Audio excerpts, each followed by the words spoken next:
कैसे हैं आप लोग। आशा करता हूँ कि आप लोग बहुत अच्छे होंगे। देखिए इस वीडियो में हम लोग समझने वाले हैं संविधान का भाग 1। देखिए हम आपको बता दें कि पिछली वीडियो में हम लोगों ने पढ़ा था संविधान का पूरा परिचय, यानी कि संविधान में कितने भाग होते हैं। तो मैंने आपको बताया था संविधान में 22 भाग होते हैं। कितने 22 भाग होते हैं। कितने अनुच्छेदों या आर्टिकलों में इसे बांटा गया, इसे डिवाइड किया गया है। तो 395 आर्टिकल्स में इसे पूरा बांटा गया संविधान में, ठीक है। और मैंने बताया था कि जो 1 से 22 तक जो भाग हैं इनकी क्या विशेषताएं हैं, जैसे कि भाग 1 में क्या है, भाग 2 में क्या है, भाग 3 में क्या है, ठीक है। अब इस वीडियो में हम लोग उस एक एक भागों की विशेषताओं को समझेंगे, उनके एक एक आर्टिकल यानी कि अनुच्छेदों को जानेंगे कि उसमें क्या लिखा हुआ है, किन विशेषताओं का वर्णन उसमें किया गया है, ठीक है। क्योंकि यहाँ कई बार एग्जामों में डायरेक्ट इनसे आर्टिकल ही पूछ लिए जाते हैं या इनमें क्या विशेषताएं हैं उसके बारे में पूछ लिया जाता है। तो इसमें हम लोग अब पढ़ना शुरू करें। देखिए भारतीय संविधान, ठीक है, इंडियन कॉन्स्टिट्यूशन इसे अंग्रेजी में कहते हैं, आप लोग जानते ही हैं, ठीक है। तो देखिए हम लोग पढ़ेंगे संविधान का भाग 1। देखिए संविधान का भाग 1 यानी कि पार्ट 1 में क्या बताया गया है। इसमें बताया गया संघ और उसका राज्य क्षेत्र, संघ और उसका जो राज्य है उसके क्षेत्रों के बारे में इसमें बताया गया, इसमें वर्णन किया गया है। तो देखिए इसमें सिर्फ और सिर्फ 4 आर्टिकल या 4 अनुच्छेदों में से बांटा गया है, 1 से 4 अनुच्छेदों में, ठीक है। और देखेंगे कि उन चारों अनुच्छेदों में क्या विशेषताएं हैं। देखिए पहले से हम लिख के इसलिए रख लेते हैं जिससे कि आपका टाइम हम बचा सकें, लिखेंगे तो टाइम ज़्यादा लगेगा, ठीक है, बस समझाना रहेगा। तो देखिए अनुच्छेद 1 यानी कि आर्टिकल 1 में बताया गया है कि भारत राज्यों का एक संघ होगा, यानी कि भारत जो है, अपना देश जो है, वो सभी राज्यों को मिलाकर एक संघ कहलाएगा, ठीक है, ये हो गया। और जो भी केंद्र यानी कि जो हमारी पार्लियामेंट, जो हमारी संसद भवन जो भी कानून बनाएंगे वो सभी राज्यों पर लागू होंगे या सभी राज्यों में लागू होंगे। उससे कोई भी राज्य मतलब ये नहीं कह सकता कि देखिए ये केंद्र ने बनाया है हम इसे अपने यहाँ लागू नहीं करेंगे, नहीं, आपको लागू करना ही पड़ेगा। आप मतलब कि यदि कोई भी राज्य चाहे तो वह केंद्र से अलग नहीं रह सकता है, उसे इसमें संविधान में यहाँ प्रावधान है कि वह उससे अलग नहीं हो सकता है। वहाँ मतलब जो भी कानून होगा, ठीक है, जो भी संसद भवन में कानून बनेगा उसे राज्यों का पालन करना ही पड़ेगा। ये संविधान का भाग 1 इसमें बताया गया है कि जो भारत है वह राज्यों का एक संघ अर्थात यूनियन होगा। समझ गए आप लोग, ठीक है। देखिए इसके बाद में हम लोग समझेंगे आर्टिकल 2 यानी कि अनुच्छेद 2। अनुच्छेद 2 में क्या बताया गया है। इसमें बताया गया है कि राज्य का निर्माण एवं बाहरी राज्यों को संघ में शामिल कैसे करेंगे, क्या क्या उसकी प्रक्रिया होगी, क्या क्या उसके मेथड या पद्धतियाँ होंगी, ठीक है। तो देखिए राज्य का निर्माण हो गया, ठीक है, जैसे कोई राज्य है उसका निर्माण करना है, ठीक है, वह पहले राज्य नहीं था, किसी मतलब वो राज्य का हिस्सा था, उसको अलग बनाना, तो उसका निर्माण हो गया ना। तो आर्टिकल 2 इसके लिए मतलब कि पूरा जिम्मेदार होता है। तो राज्य का निर्माण हो गया। इसके बाद में बाहरी राज्यों को, यानी कि पहले वहाँ देश में नहीं था अपने, जैसे कि मान लीजिए कि चीन, भूटान, नेपाल, पाकिस्तान पर भारत कभी हमला कर दे, ठीक है, और उसे जीत ले, किसी राज्य को उनके जीत ले और फिर अपने देश में उसे मिलाना हो, भारत का एक हिस्सा बनाना हो, तो वह संविधान का भाग 2 के तहत ऐसा कर सकते हैं। इसमें बताया गया है कि बाहरी जो राज्य हैं इनका हम लोग निर्माण कर सकते हैं एवं बाहरी राज्यों को संघ में हम लोग शामिल कर सकते हैं। तो देखिए आर्टिकल ये 2 में बताया गया है, ठीक है। और यदि आर्टिकल 3, देखिए आर्टिकल 3 अनुच्छेद 3 में क्या बताया गया कि किसी राज्य के नामकरण, क्षेत्रफल व आकार निर्माण का प्रावधान किया गया। जैसे कि अभी हमने राज्य का निर्माण कर रहे थे, अनुच्छेद 2 के अनुसार राज्यों का निर्माण किया या बाहरी राज्यों को भारत में मिलाया, ठीक है। तो अब क्या होगा कि उस राज्य का कोई ना कोई तो नाम होना चाहिए ना, तो वह नाम हम लोग अनुच्छेद 3 के तहत हम लोग डिसाइड करते हैं।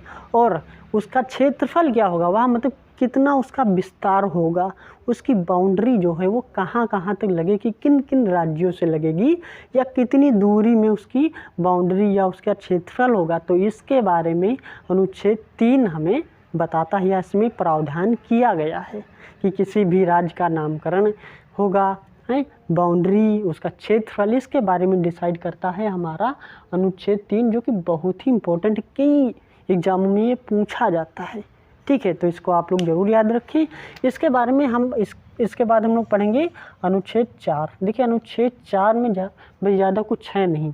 अनुच्छेद 4 में ये बताया गया है कि जो अनुच्छेद 2 है और अनुच्छेद 3 है, इसका हम लोग यूज यानी कि यूटिलाइज इसका हम लोग कैसे करेंगे, इसके बारे में हम लोग पढ़ते हैं अनुच्छेद 4 में कि देखो 2 और 3 का उपयोग कैसे होगा संविधान में।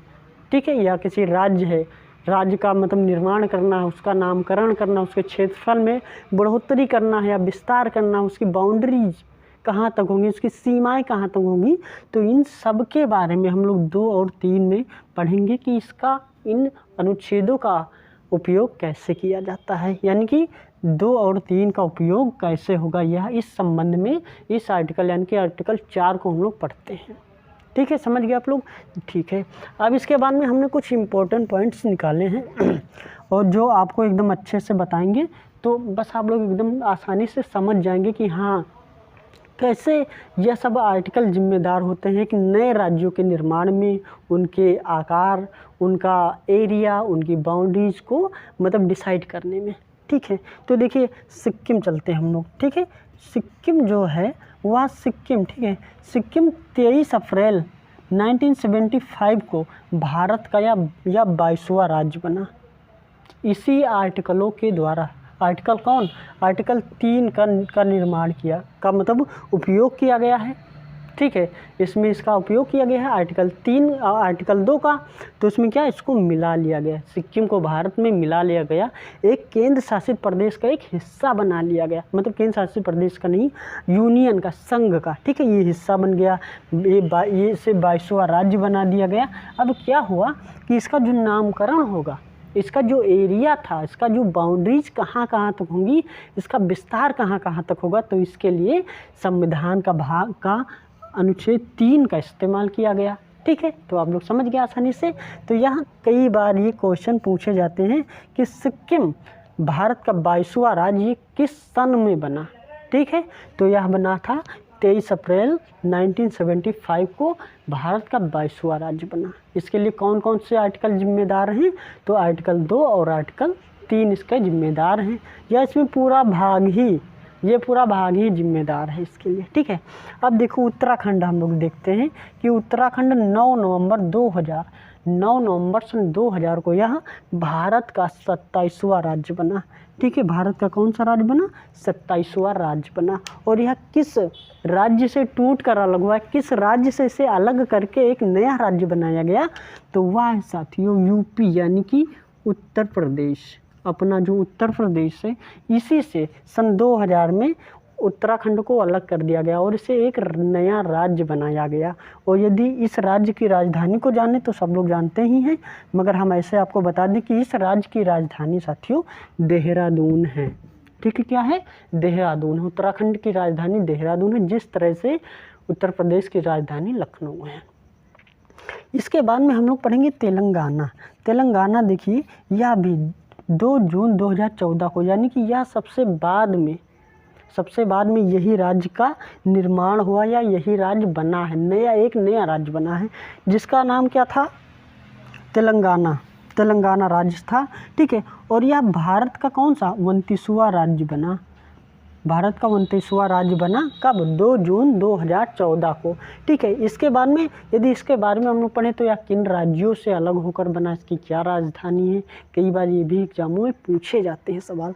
तो देखिए ये आंध्र प्रदेश मैंने लिखा है, तो यह आंध्र प्रदेश से 2 जून 2014 को अलग हुआ और यह अपना एक नया राज्य बना। देखिए नया राज्य बनने का क्या मतलब होता है कि वहाँ पर एक अपनी खुद की एक विधानसभा होती है, उसका एक अपना हाई कोर्ट होता है, सब कुछ अपना एक अलग होता है, वो किसी भी राज्य पर डिपेंड नहीं होते हैं, वही एक नया राज्य कहलाते हैं। उनका सीएम अलग होगा, उनका सब कुछ अलग होगा। ठीक है, पीएम नहीं अलग होगा। ठीक है। तो तेलंगाना हो गया, तेलंगाना किससे? आंध्र प्रदेश से अलग हुआ कब? 2 जून 2014 को। यदि इसकी हम लोग राजधानी को समझे साथियों कि तेलंगाना की राजधानी क्या, तो वह है हैदराबाद। देखिए आंध्र प्रदेश और तेलंगाना दोनों की जो राजधानी है उसे हैदराबाद कहते हैं। हैदराबाद हो गया, हम हिंदी में लिखते हैं हैदराबाद, ये हो गया अपना हैदराबाद, ठीक है।